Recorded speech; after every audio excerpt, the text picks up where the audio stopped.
warahmatullahi wabarakatuh. Alhamdulillahi rabbil alamin, wassalatu wassalamu ala asyrafil anbiya wal mursalin wa ala alihi wa sahbihi ajma'in. Rabbi shrah li sadri wa yassir li amri wahlul 'uqdatam min lisani yafqahu qawli. Subhanaka la ilma lana illa ma 'allamtana innaka antal alimul hakim. Allahumma lakal hamdu wa ilaikal mustaka wa antal musta'an. Wa la hawla wa la quwwata illa billahil 'aliyyil 'azim. Yang saya hormati Fadil Tunggu kita Ustaz Jamal, yang saya sayangi sekalian jamaah yang hadir pada malam ini. Mudah-mudahan pertemuan kita di dalam keredaan Allah dan kasih sayang Allah Subhanahu wa taala.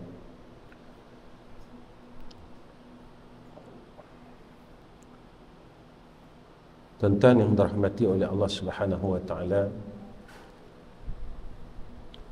saya ni sebenarnya bukan pandai. Sebenarnya Ustaz Jamal yang kena mengajar malam ni. Ustaz Jamal sepatutnya yang kena duduk depan, saya duduk bawah. Sebab Ustaz Jamal, sahabat saya ni memang kaki mengaji sungguh. Memang dia di Mekah dulu, dia memang orang yang rajin mengaji, buka kitab, tutup kitab. Saya ni jenis tak mengaji. Jadi orang jenis tak mengaji ni, dia sepatutnya tak boleh duduk depan. Orang yang kaki mengaji baru betul. Jadi kira-kira tu jadi tak betul. Orang tak mengaji duduk depan, orang nak mengaji duduk di bawah. Jadi tak kenalah. Tetapi atas menyampaikan hajat saudari Islam ini dituntutkan oleh Rasulullah sallallahu alaihi wasallam. Jadi tuan-tuan yang dirahmati oleh Allah, pada malam ni sebenarnya saya sendiri pun tak tahu nak bercakap apa dengan tuan-tuan. Sebab tuan-tuan dah ada orang alim di surau ni. Jadi tak tahu saya nak bercakap apa. Cumanya saya ingin kongsikan satu hadis daripada Muaz bin Jabal radhiyallahu anhu. Satu hari Muaz bin Jabal ini bertemu dengan Rasulullah sallallahu alaihi wasallam. Sayyidina Muaz bertanya kepada Rasulullah, "Ya Rasulullah, boleh tak tunjukkan kepadaku, ceritakan kepadaku satu amalan yang menjadi asbab amalan ini aku boleh masuk syurga dan menjadikan aku ni terpelihara daripada neraka Allah Subhanahu wa taala." Lalu Sayyidina Rasulullah Muhammad sallallahu alaihi wasallam berkata kepada Sayyidina Muaz, "Laqad sa'alta an 'azim." Kau bertanya kepadaku satu soalan yang agung. Satu pertanyaan yang agung, satu pertanyaan yang besar. Maka Rasulullah sallallahu alaihi wasallam bersabda dan berkata kepada Sayyidina Muaz bin Jabal, apa kata Rasulullah sallallahu alaihi wasallam? Wa annahu la yasirun ala man yassarahu Allah taala alaih. Perkara yang Rasulullah nak cakap ni, Rasulullah kata dia ni mudah bagi siapa-siapa yang dipermudahkan oleh Allah. Tapi jika mana tidak diberikan kemudahan oleh Allah, walaupun perkara itu mudah untuk dilaksanakan, maka tetap tidak boleh dilaksanakan. Sebab itu Allah didik kita dalam surah Al-Fatihah, iyyaka na'budu wa iyyaka nasta'in. Dan kita terlalu lupa perkara ini. Akan dikau kami mengabdikan diri sebagai seorang hamba Allah untuk buat ibadah dan sebagainya, dan akan dikau kami mohon pertolongan. Sebab itu jika tidak ada pertolongan daripada Allah, kita buat baik, tetapi kehendak kita untuk berbuat baik tidak dibantu oleh Allah, tidak ditolong oleh Allah, nescaya kita tidak boleh melakukan kebaikan. Sebab itu saya selalu bercakap dalam kuliah saya, bukan semua orang yang tahu boleh melakukan ibadah, dan bukan semua orang yang tahu boleh meninggalkan kejahatan. Ilmu ini adalah alat, tetapi alat ini tidak pasti untuk menjadikan kita orang yang boleh berbuat baik dan meninggalkan kejahatan. Kita belajar fiqh, kita belajar tauhid, kita belajar tasawuf. Tetapi jika tidak ada hidayah dan taufik Allah, nescaya kita tidak boleh bertauhid. Jika tidak ada hidayah dan taufik Allah, kita tidak boleh bertasawuf. Jika kita tidak ada hidayah dan taufik Allah, kita tidak boleh berfiqh. Maka fiqh sekadar menjadi ilmu fiqh, tauhid sekadar menjadi ilmu tauhid, dan tasawuf sekadar menjadi ilmu tasawuf. Begitu juga zikir. Zikir, jika mana zikir itu tidak di dalam hidayah dan taufik Allah, di dalam pandangan Allah, maka zikir kita tidak boleh menghancurkan nafsu yang jahat di dalam tubuh kita. Maka zikir dia jadi zikir. Sebab itu ulama tasawuf ini dia jelaskan kepada kita, zikir, ya, ada orang yang ingat dalam lalai, ada orang yang ingat dalam ingat, ada orang yang ingat dalam lalai, lafaznya saja berzikir.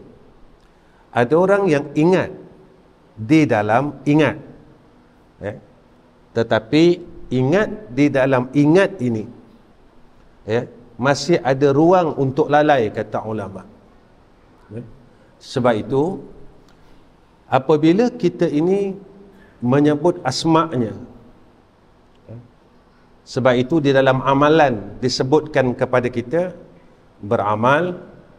Setelah kita beramal ini, maka ulama sufi dia suruh kita hasil daripada amalan ini kena mohon dengan Allah satu sifat yang dipanggil zauq. Zauq ini rasa amalan tersebut. Kalau bahasa ilmiah di dalam ilmu tasawuf dipanggil waridat, ya, tanda penerimaan setiap wirid yang kita amalkan, ya. Baru dia datang halwah, kemanisan ini. Kita kalau buat satu perkara, kita tak rasa manis ini, tak rasa. Sebab itu Allah sebut dalam Al-Quran, dalam surah Al-Mu'minun, ya, sesungguhnya orang mukmin yang berjaya itu mereka yang semayangnya khusyuk. Khusyuk ni tuan-tuan, anugerah. Semayang juga anugerah, ya. Salat anugerah, dan khusyuk juga anugerah. Kita takkan mampu semayang jika tidak dianugerahkan semayang atas kita.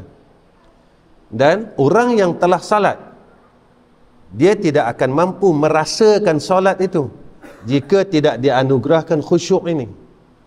Sebab itu khusyuk inilah rasa yang dianugerahkan ke atas hamba yang dipilih oleh Allah. Maka sebab itu kita kena tengok bagaimana untuk kita mendapat orang yang dipilih mendapat takhasya' ini. Sebab itu dalam kitab Minyatul Musalli disebutkan kepada kita tentang salat.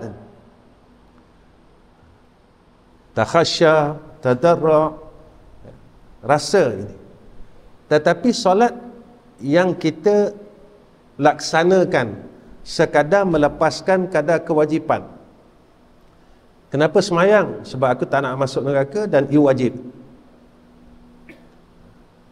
Kita semayang sebab sekadar melepaskan hukum wajib.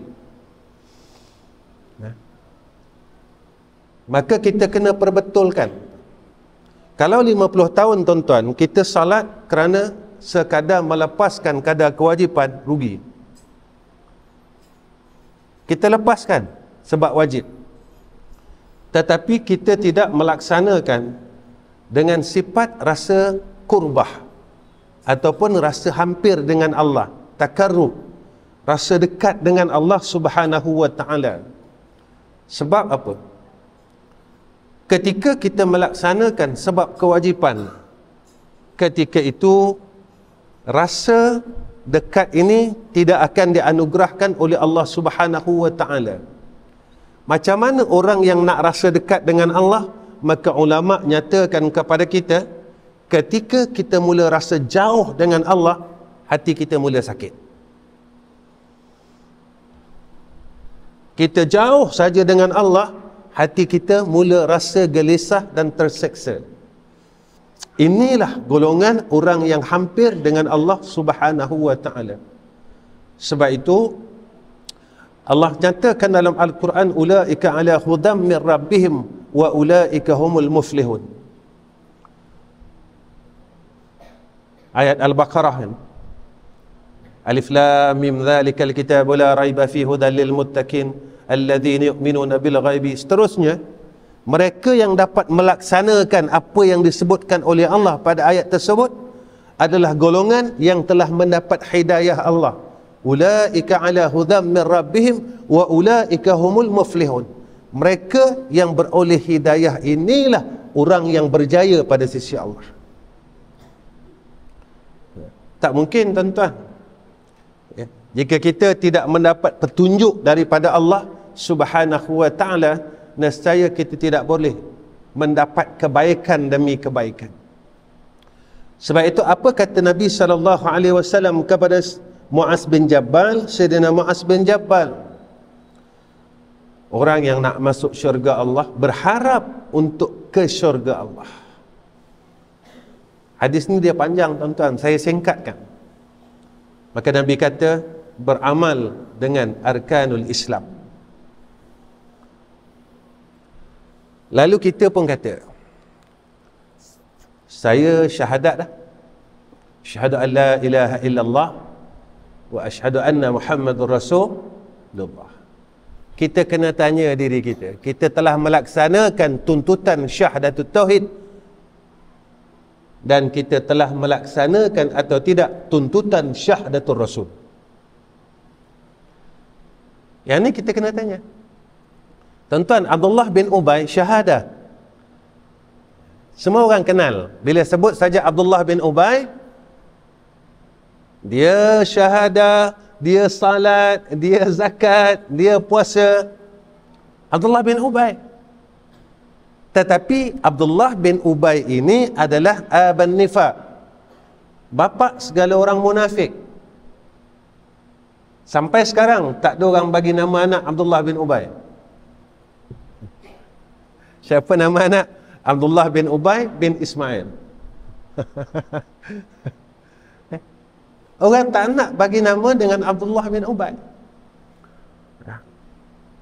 Jadi apa yang Nabi sebut kepada kita, melaksanakan akan rukun Islam ini, syahadah, maka kita kena melaksanakan tuntutan syahadatul tauhid, kita kena melaksanakan tuntutan syahadatul Rasul.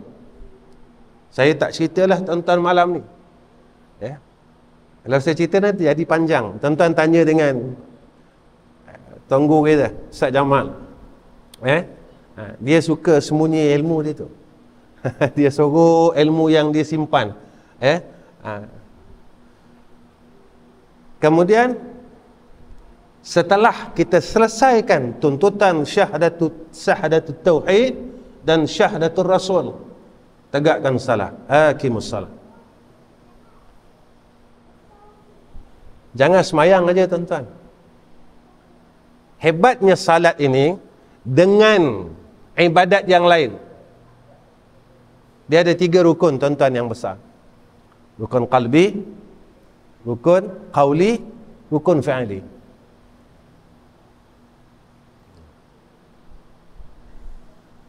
Puasa, zakat, haji, tawaf. Dia tak ada rukun qauli. Dia ada rukun qalbi dan rukun fi'li. Bacaan ketika tawaf sunat. Dia bukan rukun, tuan-tuan. Niat ni wajib. Pekerjaan tawaf wajib. Bacaan ketika tawaf sunat. Hebatnya salat terhimpun 3 rukun ini. Qalbi, qauli, fi'li. Cukup.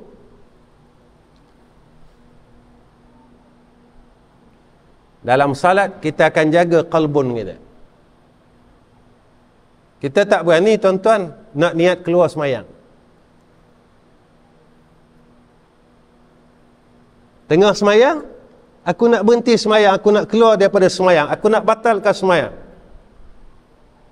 Tak berani kita niat keluar semayang, sehinggalah telah selesai semayang.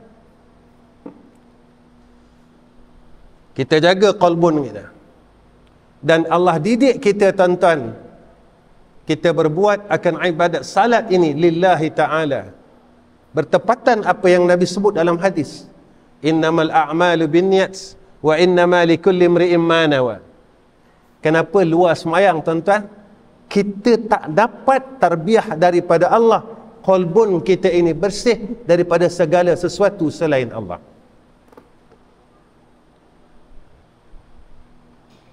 Ni Allah didik kita, tuan-tuan, sehari 5 kali.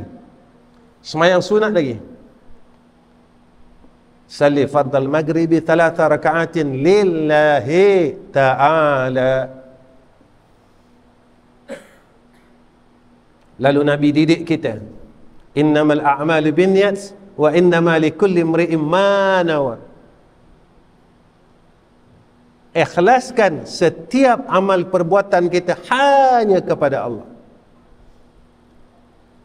Allah nyatakan kepada kita dalam suratul Kahfi, faman kana yarju liqa'a rabbih falyamal amalan salihan wa la yusyrik bi'ibadati rabbih ahada.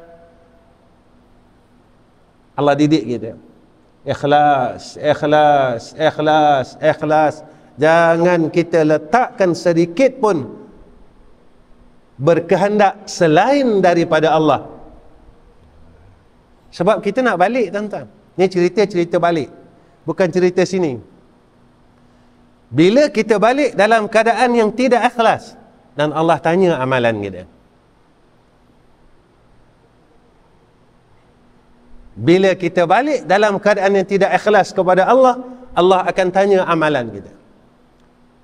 Sebab itu qauli kita, kita tidak akan berkata-kata selain daripada bertahmid kepada Allah, bertasbih kepada Allah. Kita sentiasa mengingati Allah dalam salat. Ini Allah ajar kita. Fa iza qudiyatis salah fantashiru fil ardi wabtagu min fadlillah wadhkurullaha katsira la'allakum tuflihun. Itu kita tanya diri kita, dalam hari ini bila kita rasa bersama Allah? Kita belajar tauhid, tuan-tuan. Allah bersifat dengan istighna, iftiqar. Allah Maha Kaya dan seluruh makhluknya berhajat kepada Allah. Lalu saya tanya diri saya, tuan-tuan tanya diri tuan-tuan, hari ini bila kita rasa kita berhajat pada Allah?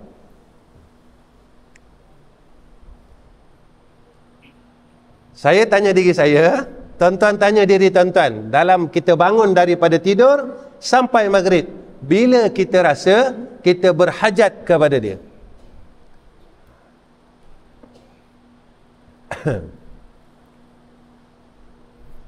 Kalau kita susah, tuan-tuan, kita susah, tengah susah ni, 24 jam ni kita akan sentiasa berharap akan ada yang bantu kita. Betul tak, tuan-tuan?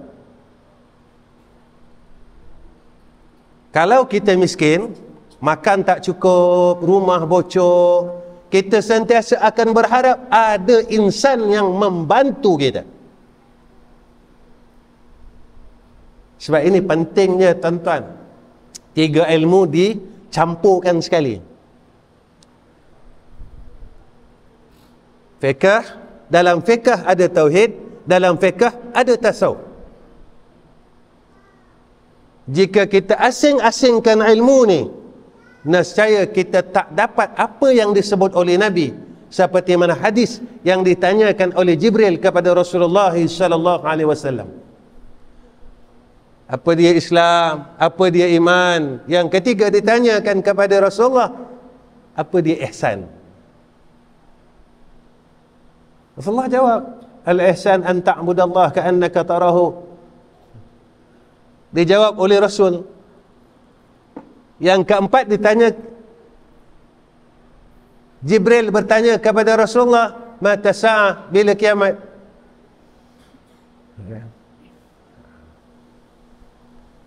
Sebab itu kauli kita kena jaga, tuan-tuan. Perkataan kita, tasbih kita. Sebab itu orang yang sentiasa mengingati Allah dalam salat, luar salat, apa yang Allah janjikan, ala bi dzikrillahi tatma'innul qulub, jiwa dia akan tenang.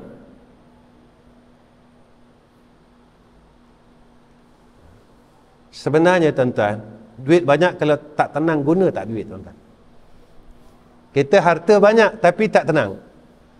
Masalah masalah itu, masalah ini. Kita makan banyak mana ya, tuan-tuan? Ada orang makan nasi dagang satu periuk besar tu? Tak ada. Paling kuat apa, sepinggan ya, tuan-tuan. Kita pitih dalam bank 1 juta, makan nasi dagang dah banyak mana makan ni pun, tuan-tuan.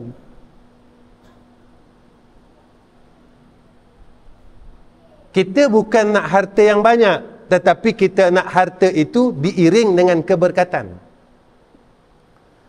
Kita bukan nak pangkat yang besar, tetapi pangkat itu diiringkan dengan barakah.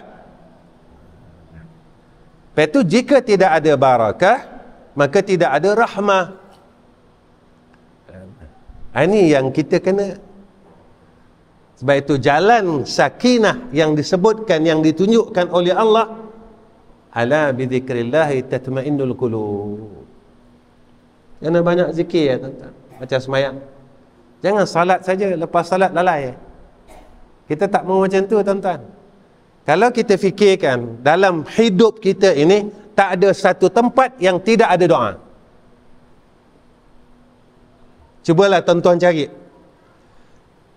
Ada tak satu tempat yang tak dibagi doa oleh Nabi?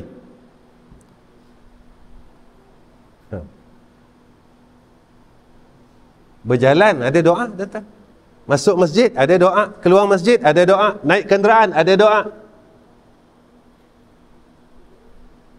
nak tidur ada doa, hatta tuan-tuan berak ada doa, masuk tandas ada doa, keluar tandas ada doa, sampai terperincinya Islam ini. Kita nak bersama isteri ada doa. Apa ruang yang tidak ada doa, yang Nabi tak ajar kita? Sebenarnya tuan-tuan, bukan doa itu. Apa tarbiyah Nabi kepada kita? Ala bi dzikrillahi tatma'innul qulub. Jika kita sentiasa mengekalkan ingat Allah, hidup kita akan sakinah, hidup kita akan barakah. Sebab hidup bersama Allah adalah hidup yang penuhkan keberkatan. Hidup dengan Allah ya, tuan-tuan. Hidup dengan Allah dan Rasul. Sebab itu tuan-tuan, yang Nabi nyatakan kepada kita jalan untuk masuk syurga Allah, salat, laksanakan rukun Islam, zakat, puasa dalam bulan Ramadan. Jangan sekadar zakat saja, tuan-tuan. Jangan sekadar puasa Ramadan. Kita kena dapat natijah daripada puasa itu. Allah sebut dalam Al-Quran, ya ayyuhalladzina amanu kutiba alaikumus syiyam kama kutiba alal ladzina min qablikum la'allakum tattaqun. Kita tanya, kita berpuasa ni dapat tak anugerah takwa itu? Lalu saya tanya diri saya, tuan-tuan tanya diri tuan-tuan, selama kita hidup apa yang kita takut? Saya tak nak bincang makna takut tuan-tuan. Saya tak nak bincang erti takut. Tapi saya nak bincang rasa takut. Makna takut orang tahu. Pengertian takut orang tahu. Tapi rasa takut, selama kita hidup ini, rasa takut kita ke mana?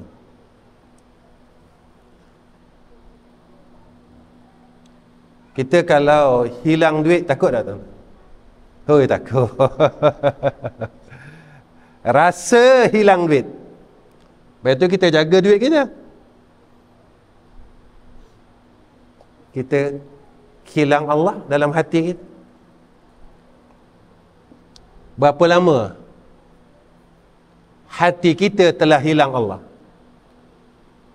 Dalam salat kita lalai tuan-tuan, kita tak ingat dia. Kita semayang, tapi hati kita fikir yang benda lain. Jadi dalam salat, dalam zikir, kita masih lalai. Tu dalam zikir tuan-tuan. Kalau tak zikir, lagi kita lalai. Sebab itu rasa takut, ke mana rasa takut kita? Saya cek, tuan-tuan cek tuan-tuan.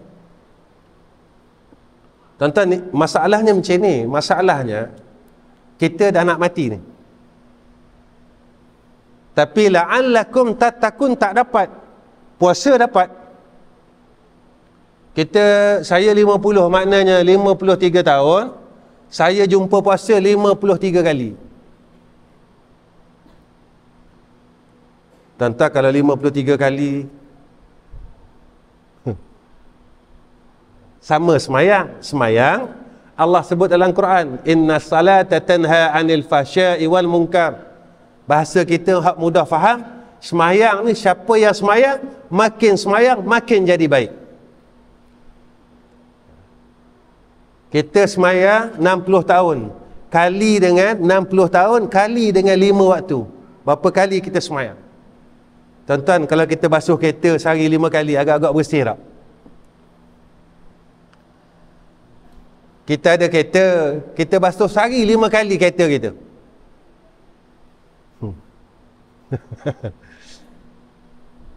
Sampai orang suruh berhenti tuan-tuan. Boleh tu, kata. Tanggal cat kereta, orang kata sehari 5 kali basuh tak? Kenapa hati kita tak boleh tanggal sifat buruk di dalam hati itu? Kita semayang 60 tahun. Kita salat 60 tahun, tetapi benda-benda kotor dalam jiwa kita tak boleh hilang. Ini persoalan saja tuan-tuan, bukan kira salat. Puasa pun macam tu. Kenapa kita tak boleh rasa takut dengan Allah? Begitu juga haji tuan-tuan. Kalau kita lihat perkara haji, perkara yang diharamkan di dalam ketika kita berihram, kalau tengok tak ada kena-mengena pun tuan-tuan dengan haji. Jangan pakai air bau. Apa kena-mengena tuan-tuan? Tak boleh pakai wangi-wangian. Apa kena-mengena dengan jangan cabut rumput? Apa kena-mengena tuan-tuan? Apa kena-mengena dengan manasikul haji wal umrah? Jangan membunuh binatang. Jangan gugurkan bulu. Apa kena-mengena dengan manasikul haji wal umrah? Tetapi Allah didik kita. Hidup ni bukan hablum minallah saja. Hidup ini berkaitan dengan hablum minan nas.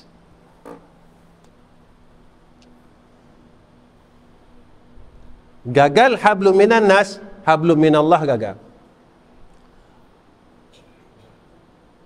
Bagus hablum minan nas, tidak ada hablum minallah, gagal. Maka kena seiringkan hablum minallah dan hablum minan nas. Selesai tuan-tuan. Baru kita boleh masuk syurga Allah. Tapi kalau kita melaksanakan semua perkara ini sekadar melepaskan kadar wajib, maka kita tak dapatlah apa yang telah dikurniakan oleh orang-orang yang terdahulu. Itu saya selalu sebut, kita puasa 53 tahun, kita kira berapa kali Allah bagi kita Lailatul Qadar. 50 tahun puasa, tuan-tuan. Mana kita melalui akan bulan Ramadan 50 tahun, berapa kali kita dikurniakan Lailatul Qadar.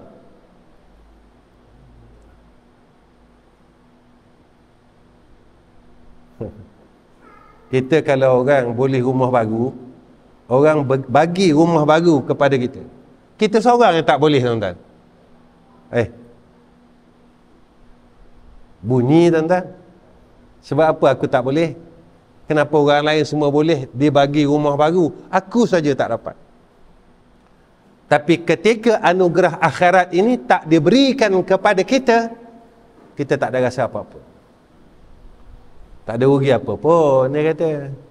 Tak boleh Lailatul Qadar ni, tak ada rasa apa, sebab kita kan tak rasa yang ia anugerah yang besar daripada Allah. Lalu Muaz bin Jabal apabila mendengar apa yang disebut oleh Rasulullah sallallahu alaihi wasallam, kemudian Sayyidina Rasul berkata kepada Sayyidina Muaz bin Jabal, wahai Muaz, apakah aku nak tunjukkan engkau akan pintu-pintu kebaikan, kata Rasulullah. Nak tak kalau aku nak ceritakan engkau, aku nak tunjuk kepada engkau akan pintu kebaikan. Maka kata Muaz bin Jabal, nak ya Rasulullah. Lalu apa kata Nabi? Puasa itu, kata Nabi, benteng dan pemelihara kita. Yang ni puasa sunat. Tak boleh puasa sunat kita kurang makan. Tak boleh kurang makan, jaga makan, tuan-tuan.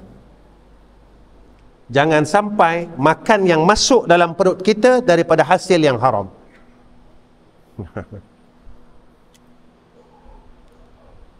Mana Ustaz hasil haram?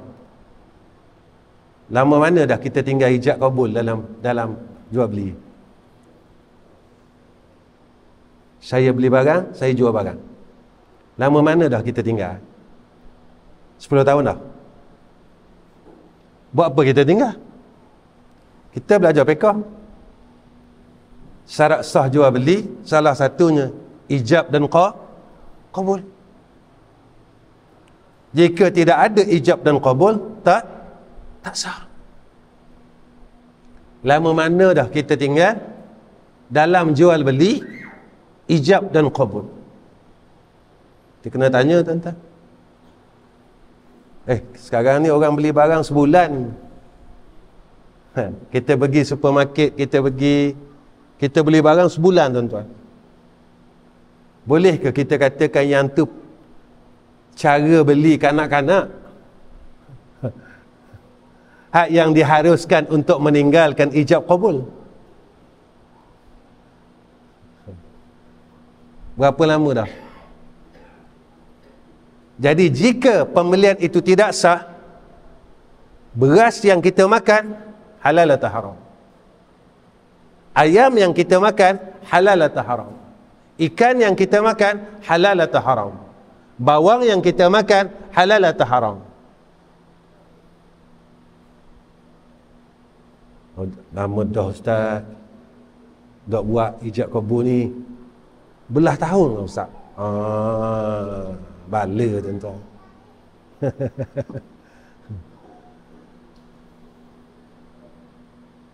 Macam mana ni? Kita semayang, hattakan orang yang makan dengan makan yang haram, amalnya ditolak oleh Allah.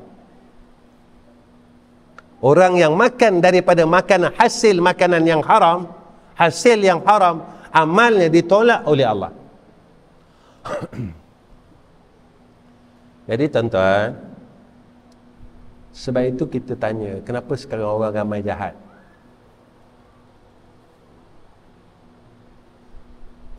Ilmu banyak,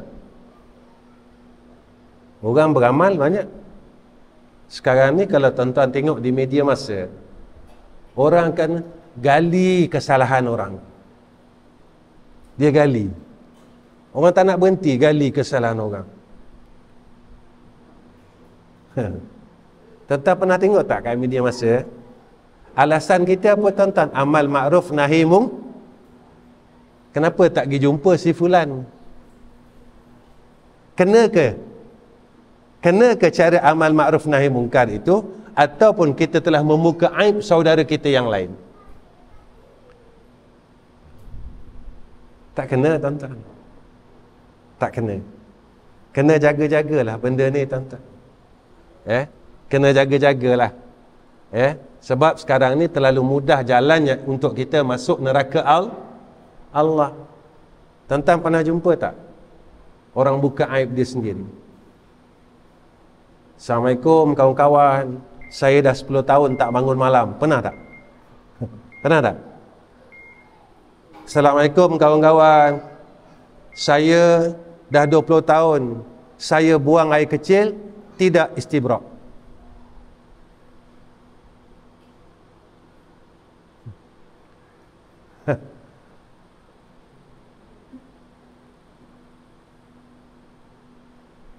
Kita mengaji tak tuan-tuan? Istibrak ni bertahan selepas daripada buang air kecil. Ada hadis kan tuan-tuan? Nabi kata di antara seksa kubur itu adalah orang yang tidak menyelesaikan akan buang air kecil ya.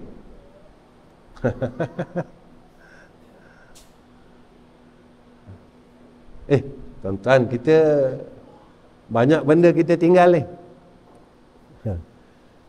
Kalaulah kita kencing tak selesai, wuduk selesai tak tuan-tuan? Kita kencing tak selesai, agak-agak wuduk kita selesai tak? Sah tak orang yang berwuduk tapi masih ada hadas kecil, masih ada najis? Oh, sah. Lalu orang kata sah. Orang yang salat, dia dah ada wuduk, katakanlah dia kata sah. Dia semayang dalam keadaan yang dia ada najis, sah tak tuan-tuan? Tak tahulah kalau orang kata sah juga, terpulanglah. Zaman sekarang ni kita tak tahu dah tuan-tuan, hak yang batal jadi sah, hak yang sah jadi batal. Jadi dah tak tahu dah.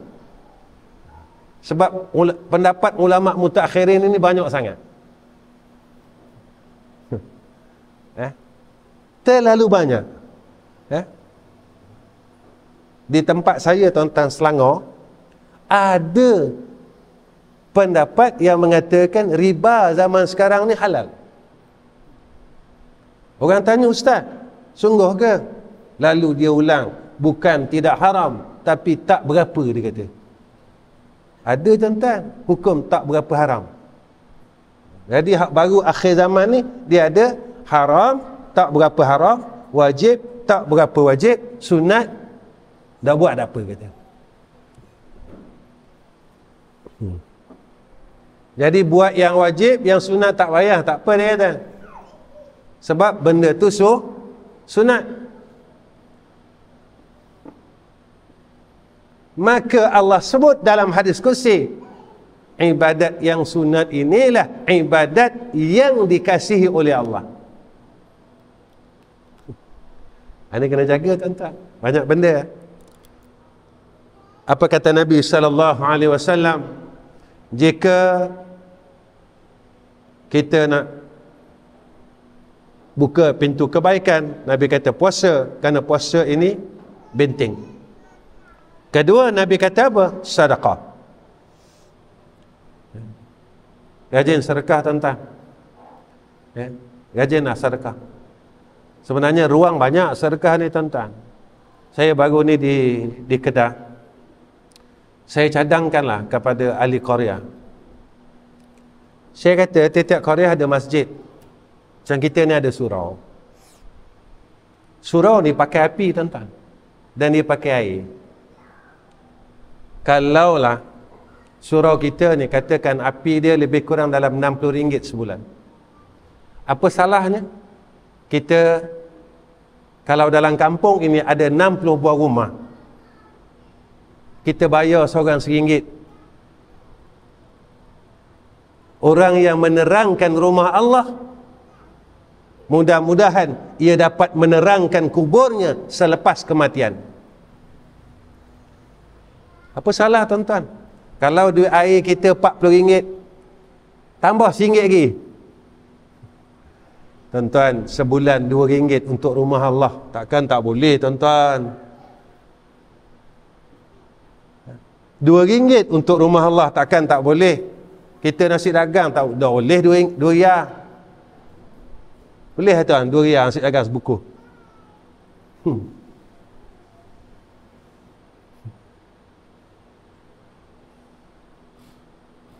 Selesai. Yang kita selesaikan ini adalah rumah Allah. Kenapa kita nak buat? Sebab kita orang malas buat ibadat. Kita boleh semayang isyak, tapi kita tak boleh semayang sunat isyak. Semayang sunat isyak sebab kita kata apa? Sunat.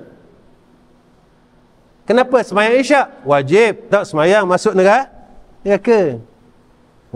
Itu yang selalu saya ulang. Semayang isyak, kata korang tak berhenti lagi.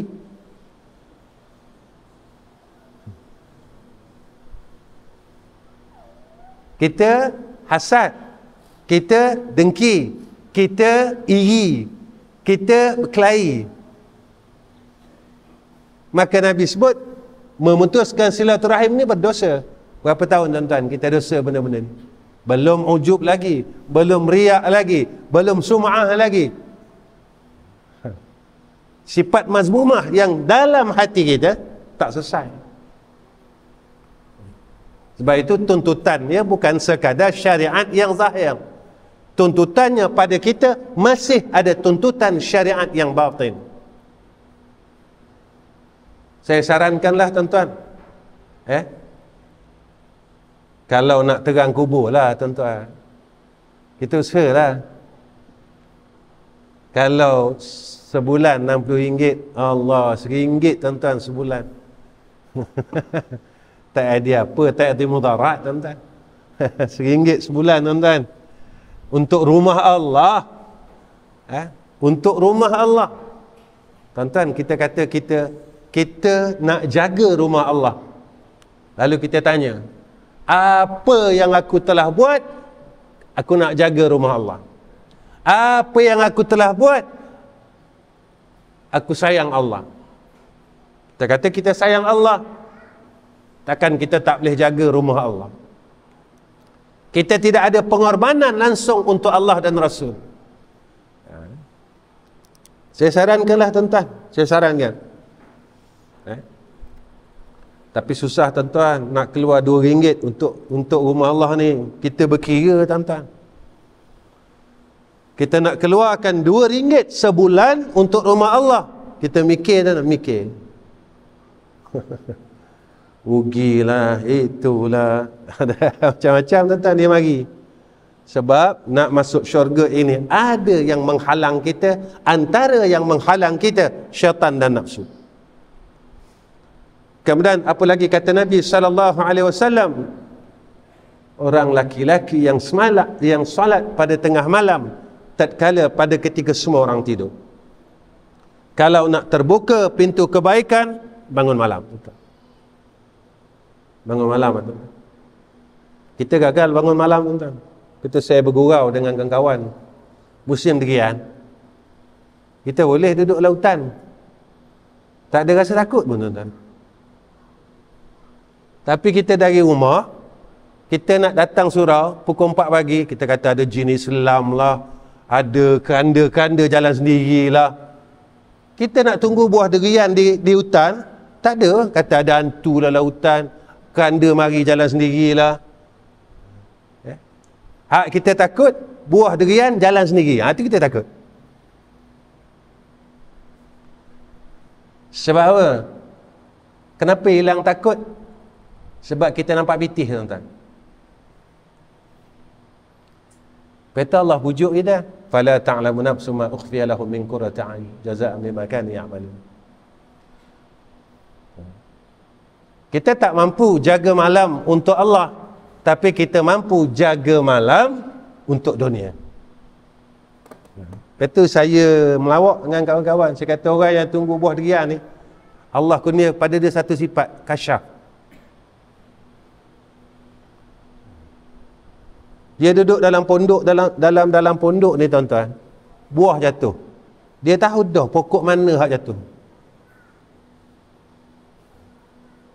Ni duduk dalam pondok ni tuan-tuan, duduk dalam pondok, boom, jatuh buah, dia tahu dah buah pokok ni.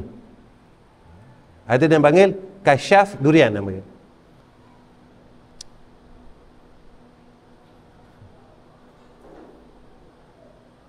Tapi kita tak mampu nak jaga malam, tak mampu nak bangun tidur untuk kita salat malam 2 rakaat tahajud, 3 rakaat witir.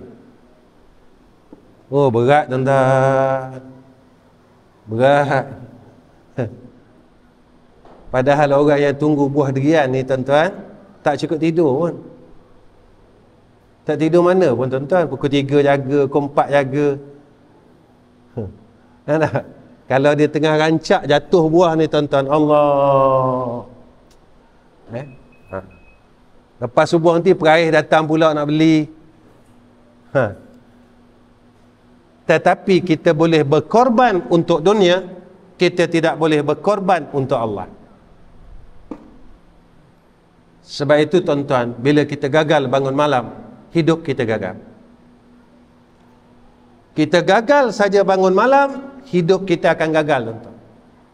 Keluarga kita akan gagal.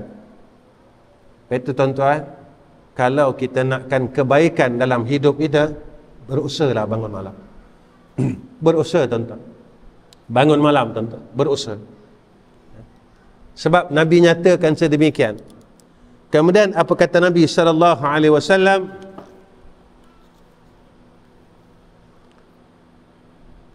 Ya Mu'az,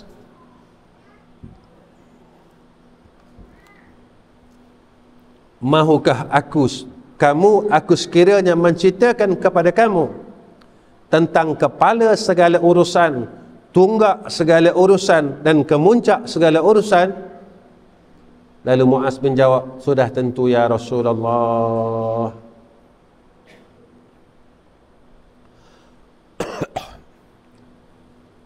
Sabda baginda Nabi Muhammad sallallahu alaihi wasallam, kepala segala urusan Nabi kata Islam. Sebab itu apa kata Allah? Wa man yabtaghi ghairal islami dinan fala yuqbala minhu.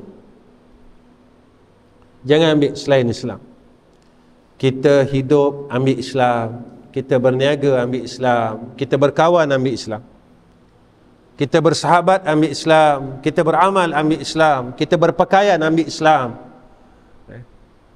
Jangan ibadat saja tuan-tuan, semayang kita ambil Islam. Bila kita berkawan, kita tidak mahu ambil Islam. Kita kena ikut Islam keseluruhannya. Baru seronok hidup tuan-tuan.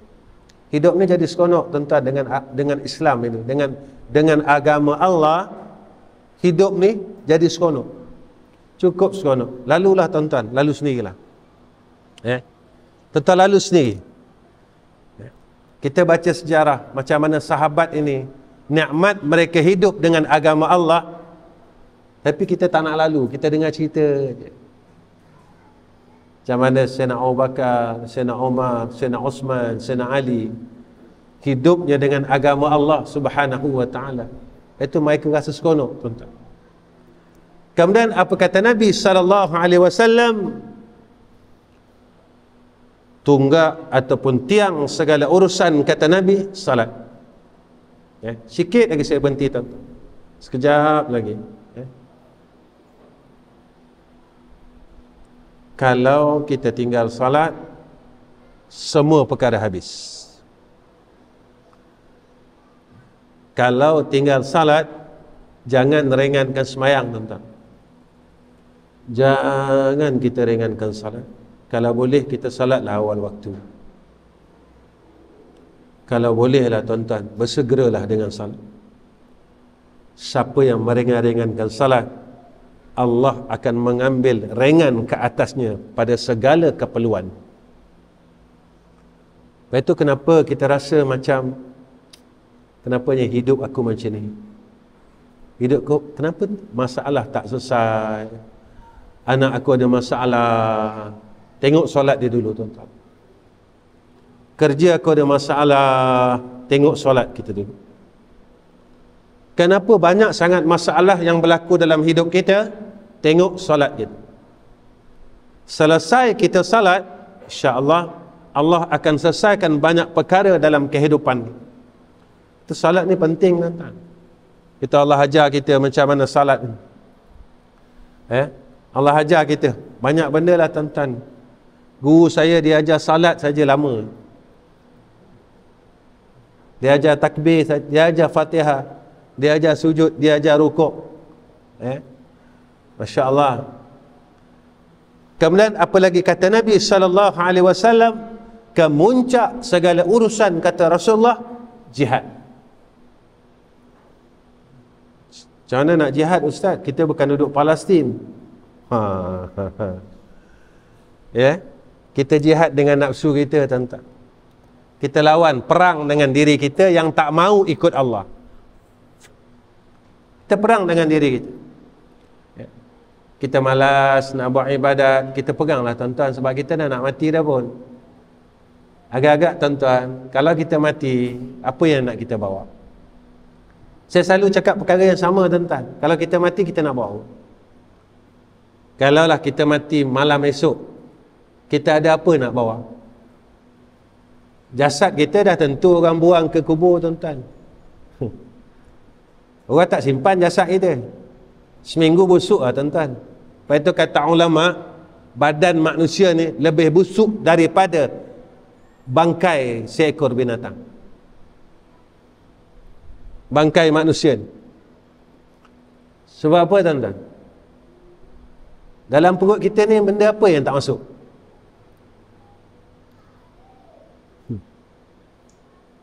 Ayam, tuan-tuan, dia makan dedak air, tuan-tuan. Tuan-tuan pernah tengok ayam makan ayam? Ayam tak pernah, tuan-tuan, makan chicken chop, tak pernah. Kita benda apa yang tak masuk dalam perut kita? Ayam masuk, kambing masuk, rumput masuk. Apa yang tak masuk, tuan-tuan, dalam perut kita ni? Lepas itu kata ulama, jika mati seorang manusia, mati seekor haiwan, maka busuk lagi bangkai seorang manusia. Nah, busuk lagi, tuan-tuan. Sebab semua yang ada, makanan yang ada dalam bumi ni, semua ada dalam perut kita. Apa benda yang tak ada? Betul, orang tak simpan badan kita. Badan tetap busuk. Dan kita balik bertemu Allah, mati, apa yang ada? Kita sampai sekarang, tuan-tuan, kita baca Quran malas. Dan ada orang yang dah sebulan tak baca Quran. Sebulan, tuan-tuan, tak baca Quran. Sampai sekarang.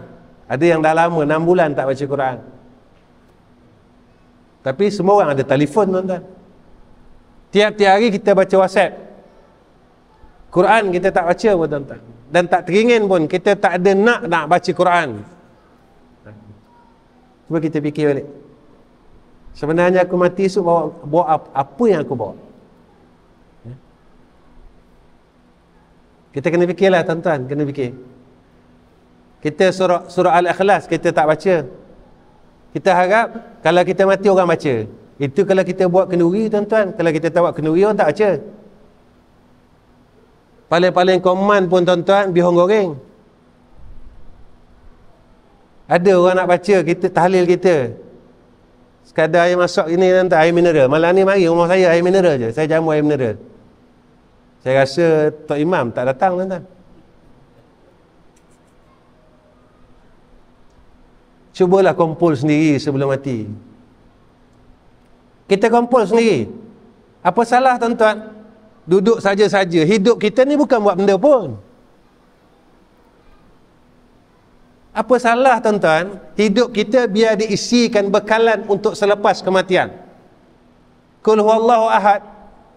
Tak panjang, surah yang pendek, tuan-tuan. Tapi kelebihan yang besar. Sampai Nabi kata, siapa yang baca Qul huwallahu ahad 3 kali, menyamai seperti mana ia telah khatam Al-Quran. Nabi kata, siapa yang baca Qul huwallahu ahad sekali sebelum kematian dia sempat membaca suratul Ikhlas, nescaya diharamkan tubuhnya dari api neraka Allah. Tapi kita tak nak baca, tuan-tuan. Qul huwallahu ahad, Allahus samad, lam yalid wa lam yulad wa lam yakul lahu kufuwan ahad. Mulut kita malas. Berat.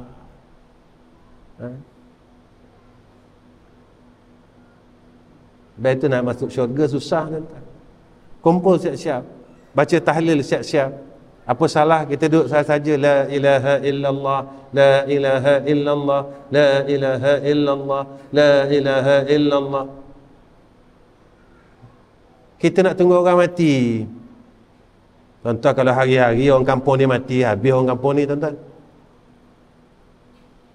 Ada orang mati baru la ilaha illallah, la ilaha illallah. Takkanlah, tuan-tuan, hari-hari orang kampung ni mati. Nak boleh tahlil hari-hari, kena tunggu orang mati. Kalau orang tak mati, kita tak adalah tahlil, tuan-tuan. Ya tak? Kumpullah sendiri, tuan-tuan. Daripada masa kita hidup, apa salahnya kita baca la ilaha illallah, la ilaha illallah, la ilaha illallah, duduk saja. Daripada kita main telefon hak tak sudah tu, tuan-tuan, boleh apa pun. Kita tengok WhatsApp kita, boleh apa pun, tuan-tuan. Manfaat akhirat tak ada, manfaat dunia pun tak ada. Kena bayar lagi duit data, duit internet. Tak ada manfaat apa-apa, tuan-tuan. Manfaat akhirat langsung tidak ada. Balik, semua orang tinggal kita. Kemudian apa lagi kata Nabi SAW? Sikit saya nak cakap Terengganu tak pandai, sikit-sikit boleh lah. Apa kata Nabi SAW? Tak kalau aku tunjukkan kunci segala perkara. Apa kata Nabi? Nabi pegang lidah dia. Nabi kata seraya bersabda, kuffa anka hada. Nabi kata apa? Jaga lidah.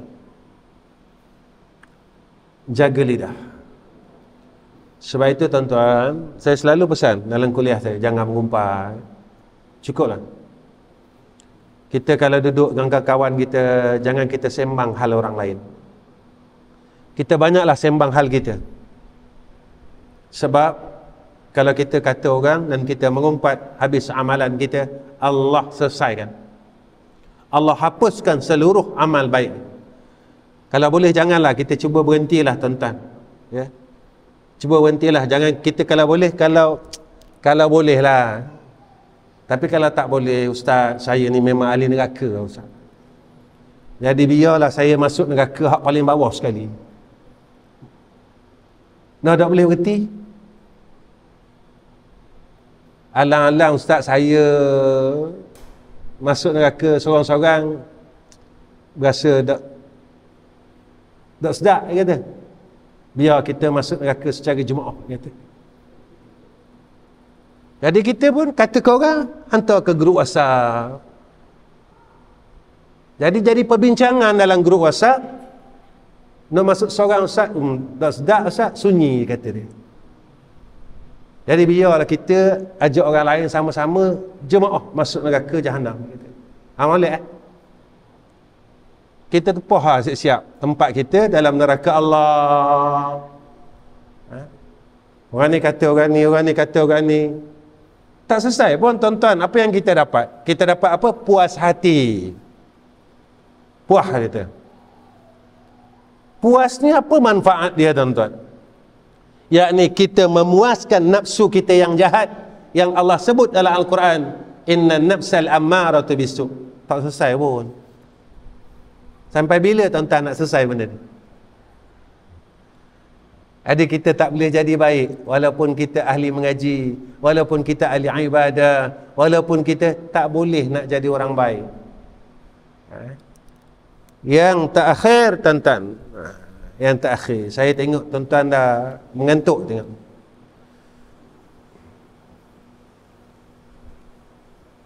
Tengok cara tuan-tuan ni macam tak gerak sangat. Itu saya selalu khabar dengan jemaah. Saya rasa tuan-tuan mati dulu daripada saya. Sebab tengok cara tak gerak tuan-tuan, rasa dekat dah nak mati. Ya. Yeah.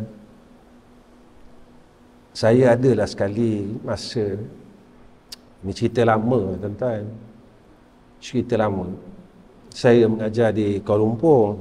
Tempat tu saya mengajar lama dah 23 tahun. Jadi jemaah yang di situ dah macam keluarga saya. Jadi saya bergurau dengan satu tuan haji tu. Malam tu kebetulan dia ni daripada mula sampai habis saya kuliah dia tidur. Jadi saya kata dengan dia, pernah tak dengar cerita Tok Kenali? Tok Kenali ni sejarah dia ngaji, dia tidur tuan-tuan. Satu hari Tok Guru dia sangkut dalam baca kitab. Lalu dia panggil Tok Kenali, tolong sarahkan kitab hak dia sangkut. Tok Kenali ni belum, dia sarahkan selesai tuan-tuan. Dia sarahkan hak tersangkut ni selesai. Ada saya kata, Ji, saya rasa Haji ni keturunan Tok Kenali, saya rasa. Sebab orang hak ngaji tidur ni Tok Kenali seorang je. Kemudian kalaulah Tuan Haji bukan keturunan Tok Kenali, saya kata minggu depan insya-Allah Tuan Haji mati, saya kata. Kebetulan tuan-tuan, minggu depan jamaah mesej saya, Ustaz, Tuan Haji yang Ustaz sebut tu meninggal. Jadi jangan sampai saya sebut nama tuan-tuan. Jangan sampai saya, jangan tidur, nanti minggu depan meninggal. Jangan sampai. Pernah jadi, mungkin kebetulan. Kenapa jadi boleh macam tu tuan-tuan? Dia segi ilmu macam ni. Segi ilmu dia, majlis zikir ni diturun oleh malaikat turun ke dalam majlis zikir yang dipandang oleh Allah. Ketika kita berdoa, lalu diaminkan ketika itu oleh malaikat, mustajab. Bukan perkataan ustaz tu, doa yang keluar daripada mulutnya ketika itu bersepakat dengan aminnya malaikat makbul. Jadi tuan-tuan tolong jaga. Kalau tak nanti saya minggu depan Haji meninggal, malaikat aminkan, tuan-tuan meninggal. Saya tak nak meninggal lagi tuan-tuan. Sikit lagi. Tak, saya jarang melawat dalam kuliah tuan-tuan. Surau ni saya kena sikitlah melawat. Rai sahabat saya. Allahu Akbar. Baik. Maka Nabi kata apa? Silakanlah kamu, tidak ada yang menghumbankan manusia ke dalam neraka oleh mereka itu melainkan hasil tuaian ini, kata Nabi, adalah lidah-lidah mereka. Jadi jaga lidah kita tuan-tuan, jaga lisan kita. Kalau ayah, jangan selalu kata ke anak-anak ni, jangan maki anak-anak kita.